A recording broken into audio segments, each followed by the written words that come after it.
Hello दोस्तों, नमस्कार। स्वागत है हमारे यूट्यूब चैनल राजेश इन्फॉर्मेशन पर। दोस्तों, आज हम आपको महादेवी वर्मा जी का चैप्टर क्लास 9th के हिंदी वाले चैप्टर में पढ़ाने वाला हूँ। ये वीडियो उन बच्चों के लिए है जो क्लास 9th में है। ये उन बच्चों के लिए स्पेशल वीडियो है। तो चलिए दोस्तों, इस वीडियो को हम लोग प्रारंभ करते हैं और शुरू से देखते हैं इस चैप्टर।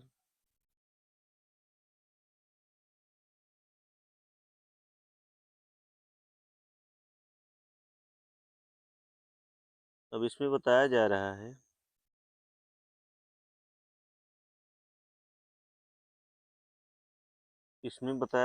है कि सोनजोही में आज एक पीली कली लगी है। उसे देखकर अनायास ही उस छोटे जीव का स्मरण होया है। सोनजोही एक पौधा होता है जो लोग घर के आसपास रखते हैं। अपने बगीचे में वो अपने बरामदे में हो गया, हर जगह बालकनी वगैरह में रखते हैं सोनजोही का पौधा। तो उसमें कह रही है महादेवी वर्मा जी की सोनजोही में आज एक पीली कली लगी हुई है, जिससे हमें उस छोटे जीव का स्मरण हुआ है। जो छोटा जीव था वो था अपना गिलहरी का बच्चा। फिर कह रही हैं, जो उस लता की सघन हरितमा में छिपकर बैठता था और फिर मेरे निकट पहुंचते ही कंधे पर कूदकर मुझे चौंका देता था।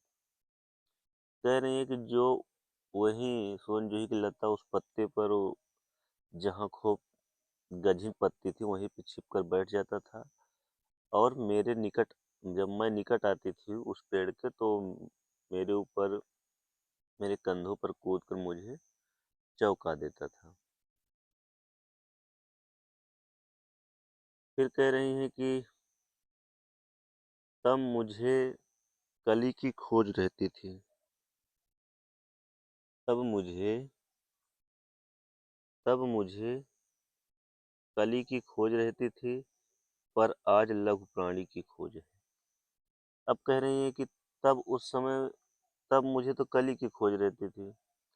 कली की खोज का मतलब कि ये सोनजोई के पौधे में थोड़ा नई एक कली निकले। लेकिन कह रही हैं, तब तो तब मुझे कली की खोज थी, लेकिन आज उस लघु प्राणी की खोज है। लघु प्राणी का मतलब है कि जो वो छोटा गिलहरी का बच्चा था उसके बारे में है।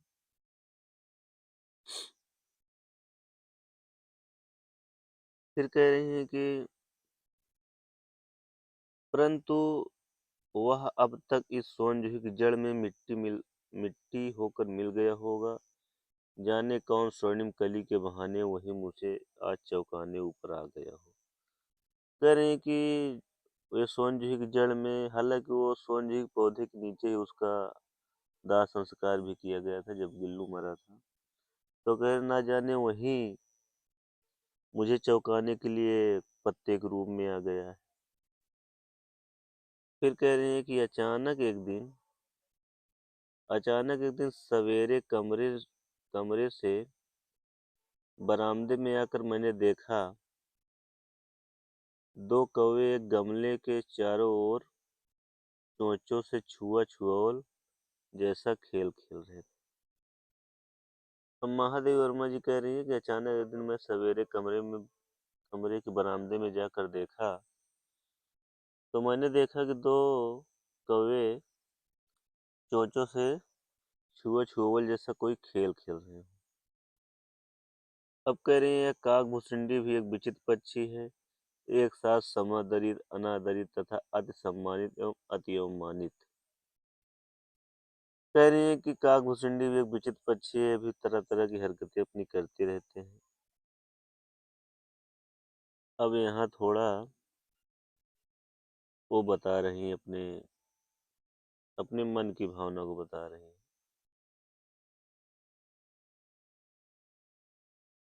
एक मिनट।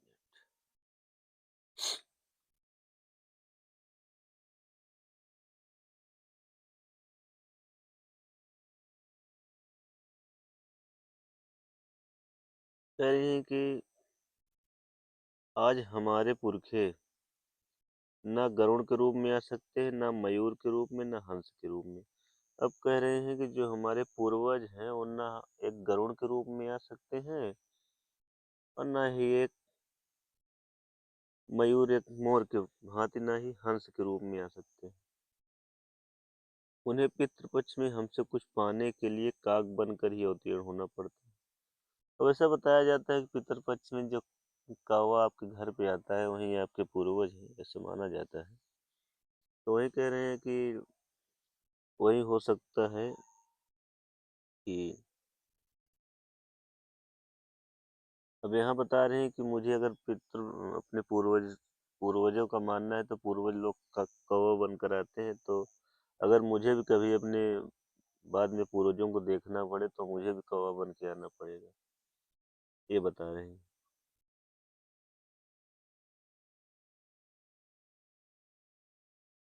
फिर कह रही हैं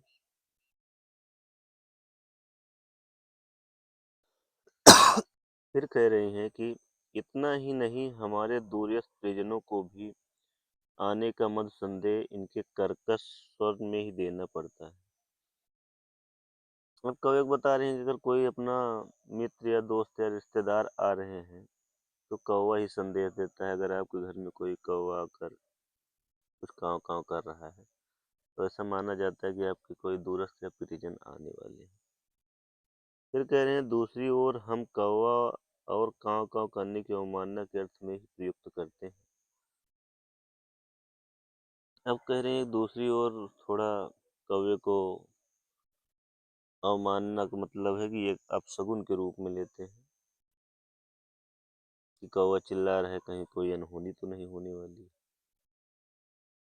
मेरे काकपुराण विवेचन के में अचानक बाधा पड़ी, क्योंकि गमले और दीवार के संदे में छिपे एक छोटे जीव पर मेरी दृष्टि रुक गई।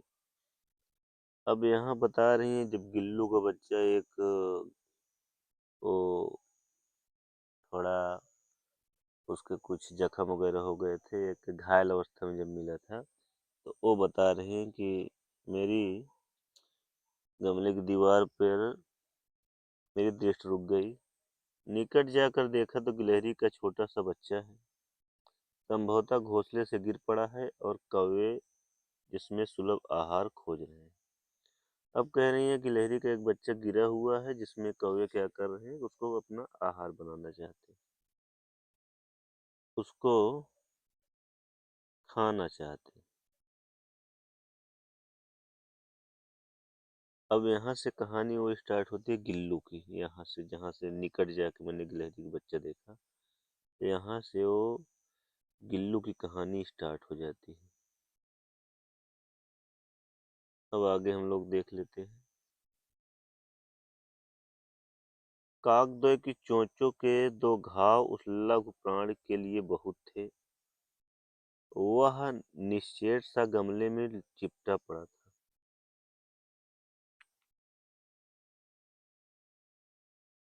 अब कह रहे हैं कि अगर कौवा दो चोंच मार देता तब भी छोटे प्राणी के लिए बहुत था, लेकिन वह एक निश्चेट माने बगैर चेष्टा करता हुआ एकदम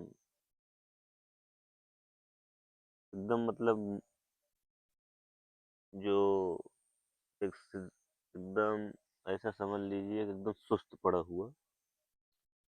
सबने कहा कि कौवे की चोंच के घाव लगने के कारण यह बच नहीं सकता, अतः ऐसे ही रहने दिया जाए। अब वो उसमें कुछ कौवे बताया जा रहे हैं कि चोंच मार भी दिए थे, यहाँ से बताने से स्पष्ट हो रहा है। तो कुछ लोग उनको कहने लगे कि कौवे को चोंच लग गया, अब कोई मतलब नहीं है इसे बचाने से। परंतु मन नहीं माना, उसे हौले से उठाकर अपने कमरे में ले आई। कह नहीं परंतु मन मेरा नहीं माना, मैं उसे हौले से एकदम प्यार से उठाकर कमरे में लेके आई। फिर रुई से रक्त पोंछ कर घाव पर पेंसिलीन का मरहम लगा दिया। उसके घाव पूछे गिलहरी को, जख्मी जो कौवे ने उसको जख्मी कर दिया था गिलहरी के बच्चे को, उसको उन्होंने कहा कि उसके रक्त पोंछे और घाव पर पेंसिलीन का मरहम लगा दिया। रुई की पतली बत्ती दूध में भिगोकर जैसे तरह उनके मुंह में लगाई, पर मुंह न खुल सका और दूध की दोनों बूंदें दोनों ओर लुढ़क गई। अब उसको रुई की बाती से वो जो गिलहरी का बच्चा था उसके अंदर थोड़ा दूध डालने का प्रयास की महादेव वर्मा जी ने, लेकिन उसका मुंह तो खुला नहीं, तो जो दो बूंद डालने की कोशिश की तो वो लुढ़क गई अगल बगल। फिर देखो क्या है बताया जा रहा है। फिर कह रही हैं कि कई घंटे उपचार के उपरांत उसके मुंह में एक बूंद पानी टपकाया जा सका। बता रही हैं कुछ देर तक उसकी इलाज करने के बाद एक बूंद पानी टपकाया जा सका। तीसरे दिन वह इतना अच्छा और आश्वस्त हो गया कि मेरी उंगली अपने दोनों पंजों से पकड़कर नीली कांच की मोती जैसी आंखों से इधर उधर देखने लगा। अब कह रही हैं कि वो 2-3 दिन में इतना अच्छा स्वस्थ हो गया कि मेरी उंगलियां अपने दोनों पंजों से पकड़कर और मुझे वो जो नीली नीली उनकी आंखें नहीं दिखाई देती गिलहरी की, उसी तरीके से देखने लगा। फिर कह रही है 3-4 मास में ही उसकी स्नेह धुरों, झब्बेदार पूंछ और चंचल चमकीली आंखें सबको विस्मित करने लगी। अब जो एकदम फुर्तीला हो गया, 3-4 महीने का हो गया, तो बहुत बढ़िया अच्छा सुंदर दिखने लगा और सब लोग को विस्मय में डालने लगी, थोड़ा आश्चर्यचकित होने लगे। अब विस्मित मीन होता है कि आश्चर्यचकित हो जाना। फिर अब यहाँ देखिए क्या हो रहा है, 1 मिनट।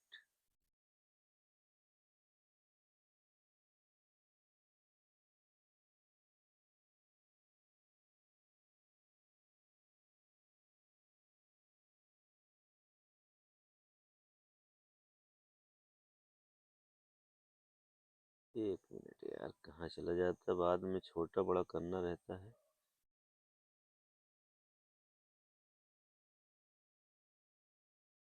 फिर कह रही कि हमने उसकी जातिवाचक संज्ञा को व्यक्तिवाचक के रूप में दे दिया। जातिवाचक मतलब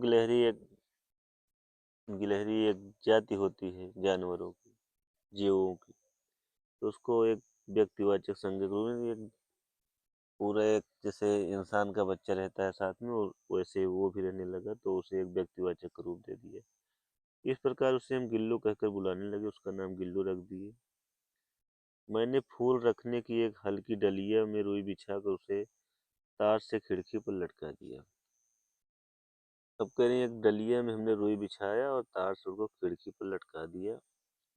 वहीं 2 वर्ष गिल्लू का घर रहा। वह स्वयं हिलाकर अपने घर में झूलता, अपनी कांच के मनकों सी आंखों से कमरे के भीतर और खिड़की से बाहर न जाने क्या देखता है।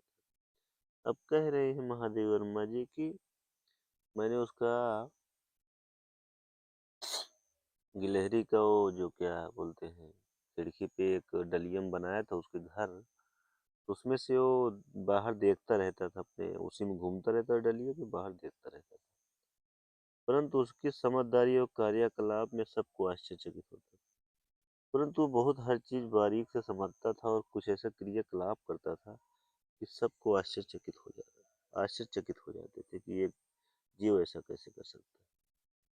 जब मैं लिखने बैठती तब वो मैं अपनी ओर मेरा ध्यान आकर्षित करने के लिए उसे इतनी तीव्र इच्छा होती थी कि उसने एक अच्छा उपाय खोज निकाला था। अब कह रही कि जब मैं लिखने बैठती थी तो मेरा ध्यान आकर्षित करने के लिए एक थोड़ा ऐसा उपाय ढूंढ लिया था। वो बड़ा अचूक उपाय था। क्या करता था, वह मेरे पैर तक आकर सर से पर्दे पर चढ़ जाता और फिर उसी से तेजी से उतरता। अब कह रही वह मेरे पैर तक आकर सर से पर्दे पर चढ़ जाता। तो पहले उनके पैर पे चढ़ता था, फिर पैर से पर्दे पे चढ़ जाता था और उसी से जितना तेजी से चढ़ता उतनी तेजी से उतरता। उसका दौड़ने का क्रम यह तब तक चलता जब तक मैं उसे पकड़ने के लिए न उठती। अब कह रही है कि वो मेरे पैर से वही पर्दे पे चढ़ता कि जब तक मैं उसे न पकड़ती तब तक वो चढ़ता उतरता रहता, यही उसका काम हो गया था।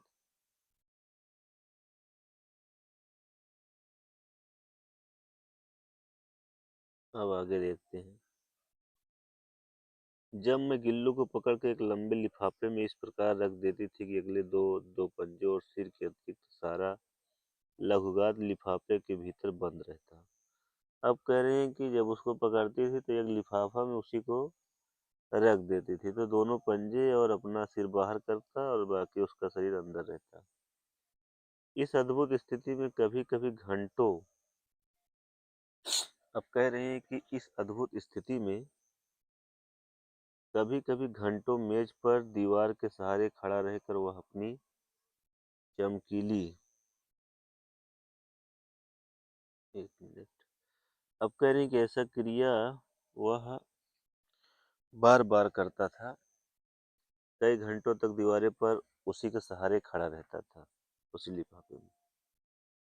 थोड़ा अगला पृष्ठ देखा जाए।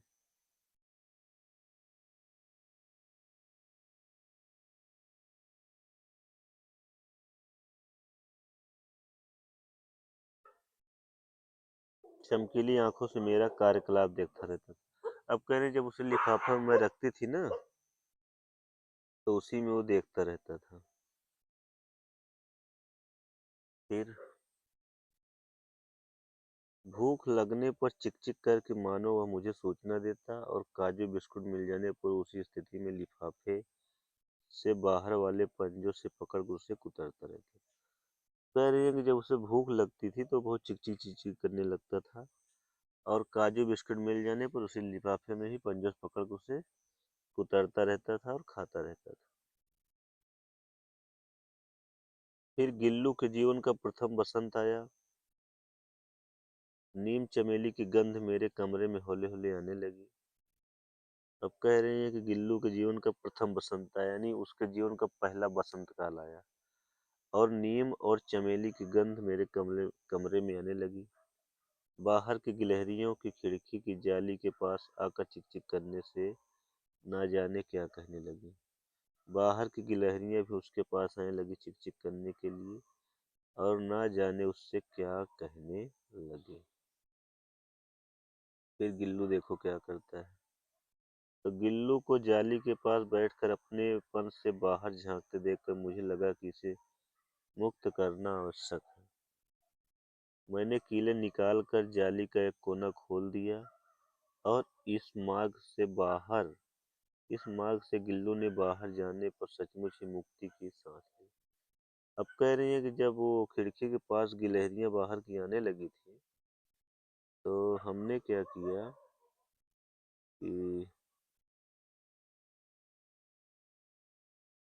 क्या किया, हम उसको आजाद करना समझे। इसको आजाद करना जरूरी हो गया है, मुक्त करना जरूरी हो गया है, तो महादेवी वर्मा जी ने उसको मुक्त कर दिया। फिर उसकी, अब यहाँ देखिए, मैंने कीले निकाल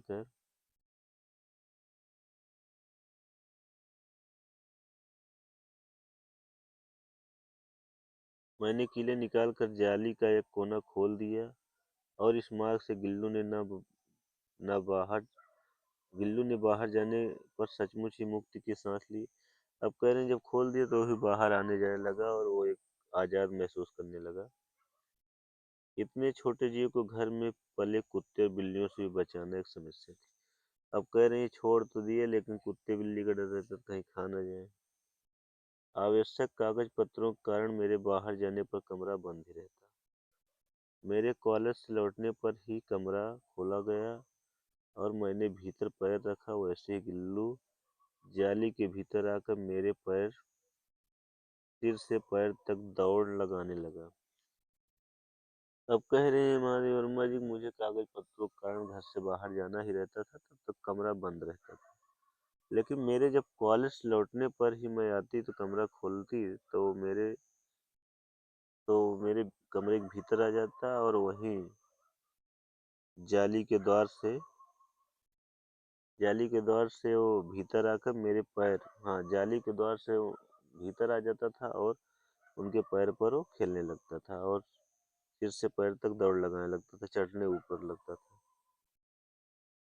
तब से यह नित्य का क्रम हो गया। तब कह रही तब से उसका यह नित्य क्रम हो गया था जब मैं आती। अब यहाँ मैं तो जब उसको आज़ाद कर देती थी तो वो भी दिन भर घूमता, जब महादेवी वर्मा जी आती तब वो भी आ जाती।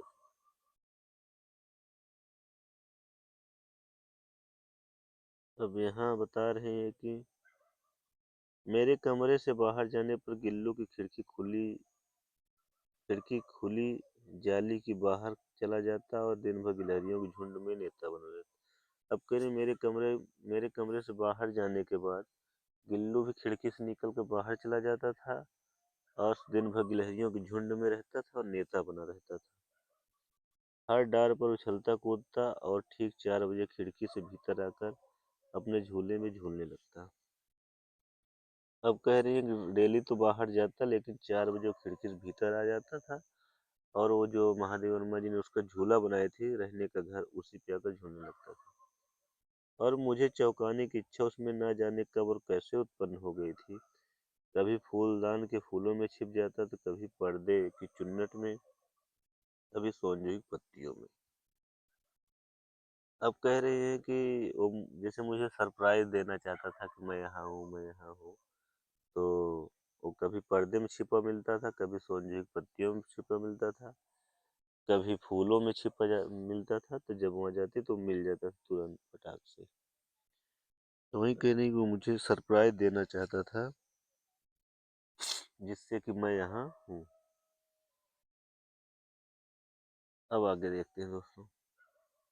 मेरे पास बहुत से पशु पक्षी हैं, उनका मुझ में लगाव कम नहीं है, परंतु उनमें किसी को मेरे साथ मेरी थाली में खाने की हिम्मत नहीं हुई, ऐसा मुझे स्मरण नहीं आता है।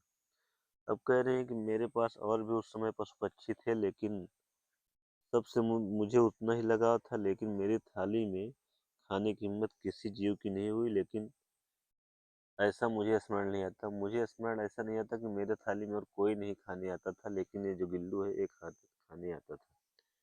गिल्लू इनमें अपवाद था। मैं जैसे ही खाने के कमरे में पहुंचती वह खिड़की से निकलकर आंगन की दीवार, बरामदा पार करके मेज पर पहुंच जाता और मेरी थाली में बैठ जाता।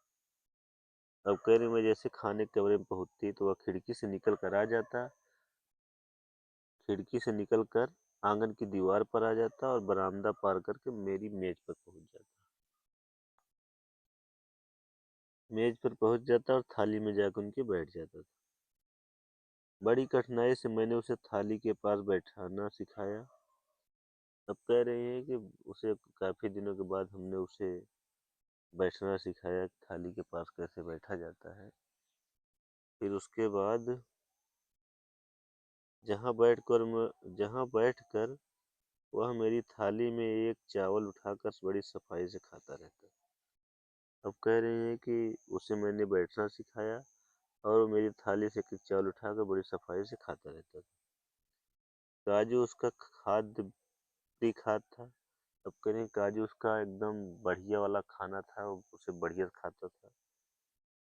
और कई दिन वह काजू न मिलने पर अन्न खाने की ओर लेना भी बंद कर देता। अब कह रहे हैं जैसे उसे कुछ दिन अगर काजू न दिया जाए तो काजू के अलावा कुछ और खाने से मना भी कर देता था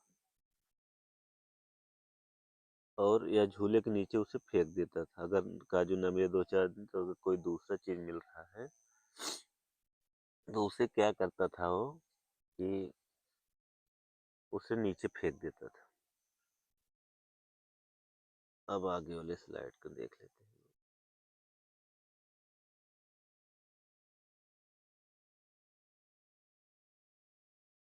अब यहाँ कह रहे हैं कि उसी बीच मुझे मोटर दुर्घटना में आहत होकर कुछ दिन अस्पताल में रहना पड़ा।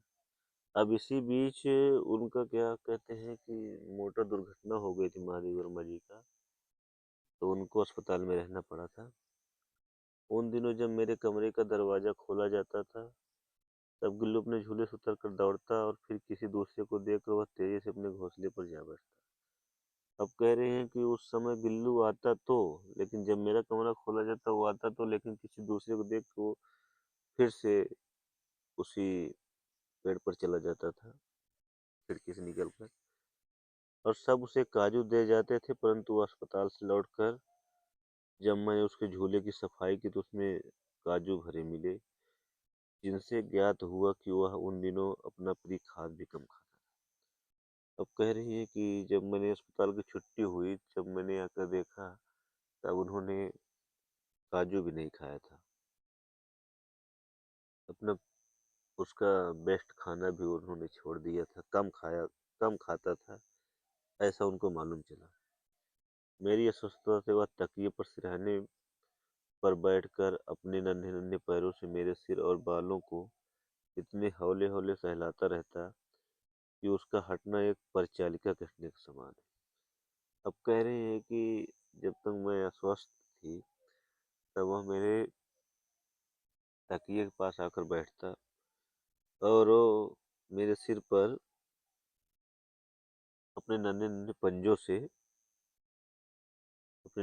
पंजों से वो बालों को इतने हौले-हौले से सहलाता था कि वो जैसे हटे तो ऐसा लगे कि कोई नर्स मेरे पास बैठी थी, मेरा सर दबा रही थी और वो चली गई, ऐसा मालूम पड़ता था। गर्मियों में जब दोपहर के समय मैं काम करती थी, तो गिल्लू ना बाहर जाता और ना ही झूले पर बैठता। तब कहीं गर्मियों के समय में जब दोपहर में काम करती थी, तो गिल्लू ना बाहर जाता था, ना झूले पर बैठता था। उसने मेरे निकट रहने के साथ गर्मी से बचने का एक सर्वथा नया उपाय खोज निकाला था। अब कह रही हैं कि वो मेरे साथ भी बैठता था और गर्मी से बचने के लिए के बढ़िया से उपाय खोज निकाला था। मेरे पास रखी सुराही पर लेट जाता और उसे इस प्रकार समीप रहता और कि ठंडक भी रहता। अब कह रहे हैं कि मेरे पास जो सुराही रहती थी उसी पे लेट जाता था, उससे क्या होता था, वो नज़दीक भी रहता मेरे और उसे ठंडक भी मिलती थी।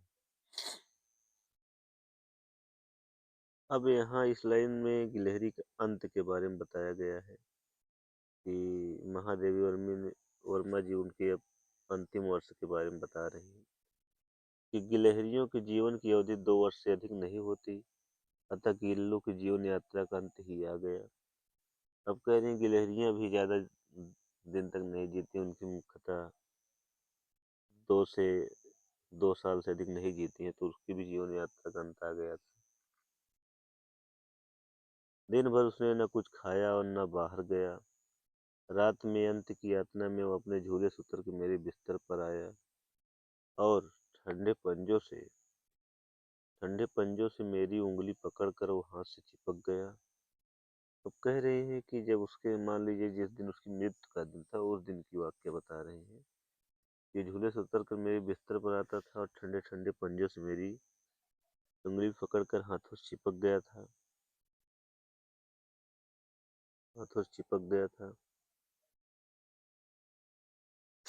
और